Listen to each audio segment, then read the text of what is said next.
ধুর। আরে ওইটা রায়হান না? দেখি তো কি করে এখানে। কি রে রায়হান, কি অবস্থা তোর? কি করছ এখানে? আর বলিস না, সবকিছুতে অশান্তি, কোনো কিছুতে শান্তি পেতেছি না, সবকিছু কেমন যেন এলোমেলো লাগতেছে। কেন, তোর আবার কি হলো? কেন এত অশান্তি লাগতেছে? কি আর বলবো, বাসায় সব সময় ঝগড়াঝাটি লেগেই থাকে, আর আমার কোনো কিছুতেই ভাল লাগে না। বুঝলাম। তো ঠিক মতো নামাজ কালাম পড়স নাকি? নামাজ মাঝে মাঝে পড়ি, কিন্তু সময় পাই না তো। সময় পাই না নাকি গুরুত্ব দিই না? হ্যাঁ, বললামই তো আমার অবস্থা, তাহলে নামাজ পড়বো কিভাবে বল? এখন থেকে ঠিক মতো নামাজ পড়বি, তাহলে দেখবি আস্তে আস্তে সব ঠিক হয়ে যাবে ইনশাল্লাহ। আচ্ছা, নামাজ পড়লে কি সব সমস্যার সমাধান হয়ে যাবে? সব সমস্যার সঙ্গে সঙ্গে চলে যাবে এমন না, কিন্তু সমস্যার মোকাবেলা করার শক্তি পাবি। আচ্ছা, তুই এত শিওর কিভাবে? কারণ আমি নিজের জীবনেই দেখেছি। কি দেখেছিস? আগে আমার খুব বেশি রাগ ছিল, সবার সাথে ঝগড়া করতাম, অল্প কিছুতেই রেগে যেতাম। তারপর যখন নিয়মিত নামাজ শুরু করলাম, তারপর?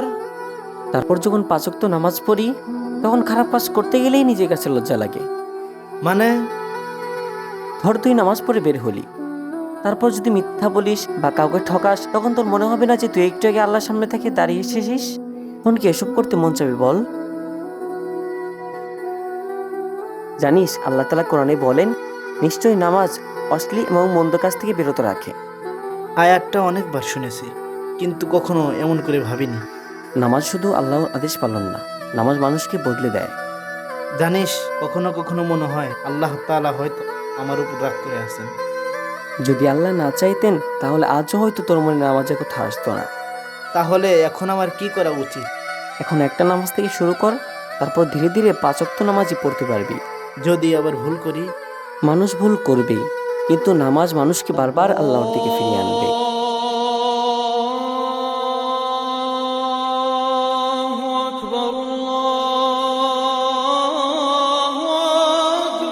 ওই তো আজান হচ্ছে। আজকে অনেকদিন পরে মনে হচ্ছে বুকটা হালকা লাগছে। কারণ তুই সমস্যার কাছে নয়, সমাধানের দিকে হাঁটছিস। এখন চল নামাজটা পড়ে আসি। হ্যাঁ, চল যাই।